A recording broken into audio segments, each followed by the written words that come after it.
Hello everyone, I'm Matt Little and we're going to talk about the things you should do as a first-time gun buyer and brand new shooter when you get home with your first gun from the gun store.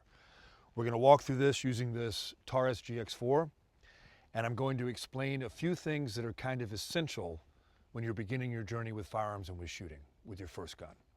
So for a minute here, let's talk about how to set the gun up for you first. This gun and miniguns these days come with multiple back straps. So I want to pick the one that fits my hand the best. I have larger hands, so the larger palm swell on this back strap will do better for me than the smaller one here. But a smaller statured shooter will be better off using this one, and you have to figure that out for yourself. You have to try them out, see which one fits your hand better. And you may learn that it may be a different answer once you've actually shot the gun. So try it before you shoot, experiment with it at the range, and then see if you still have the same preference for one size over the other. While we're talking about that, let's talk about the magazines for this gun. If you notice, we've got two different length magazines here. One has an extended base plate that gives me more finger purchase at the bottom of the gun. One does not. For this one, I also have another base pad that comes with the gun that I can put on it to extend the length just a touch and give me a little more purchase.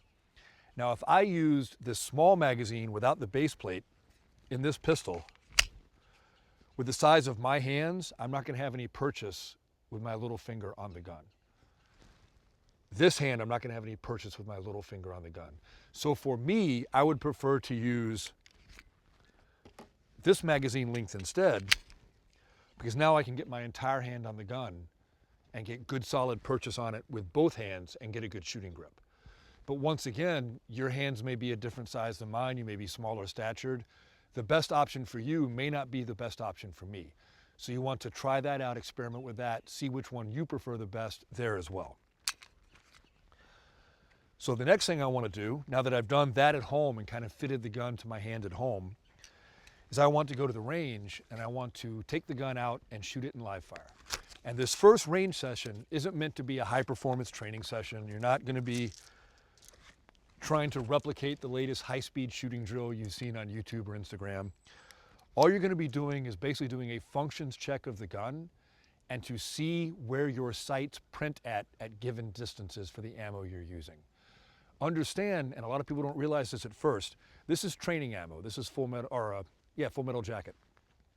Ball ammo, as it's commonly known. Often your training ammo will print differently than your defensive ammo. So even though you don't want to shoot a lot of your defensive ammo in training because it's too expensive, you want to have a cheaper ammo to train with so you can get more rounds in, more repetitions in. I need to know what the difference is in my point of aim, point of impact between the ammo I'm carrying and the ammo I'm training with. And I need to adjust my training accordingly for that. And the only way to figure that out is to go to the range and to test this stuff out and see where, when I aim at a particular point, where that bullet's going to hit, right? The other thing people don't realize is that this also changes for the distance from the target. So my point of aim, point of impact at 5 yards with a particular pistol and a particular load is not going to be the same point of aim, point of impact at 25 yards with the same ammo and the same pistol.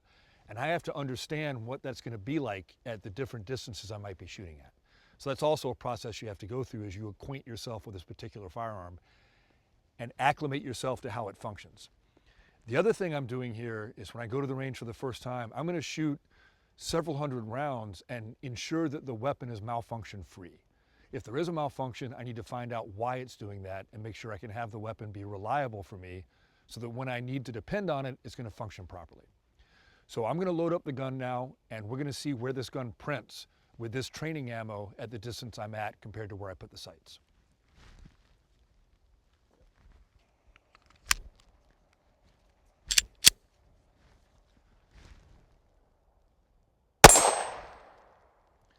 Okay, so that round went about an inch lower than where I was aiming. So that means at this particular distance, I have an offset of 1 inch below my point of aim to hit my point of impact. I need to understand that so that when I'm shooting, I can pick the appropriate point of aim for the distance that I'm at.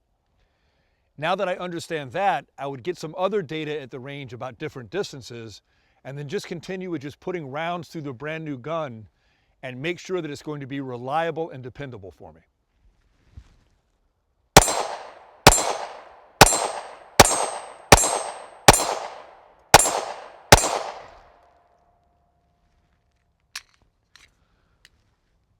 You need to learn a lot about shooting as a new shooter, but your first step is to vet and check your equipment and make sure it's set up properly for you.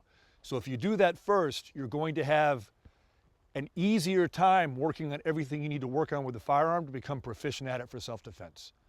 So make sure when you get that brand new Taurus, you take it to the range, you check it out, you make it fit you, you understand how the gun functions, how it works, the manual of arms, and then you're ready to start training and be prepared to defend yourself.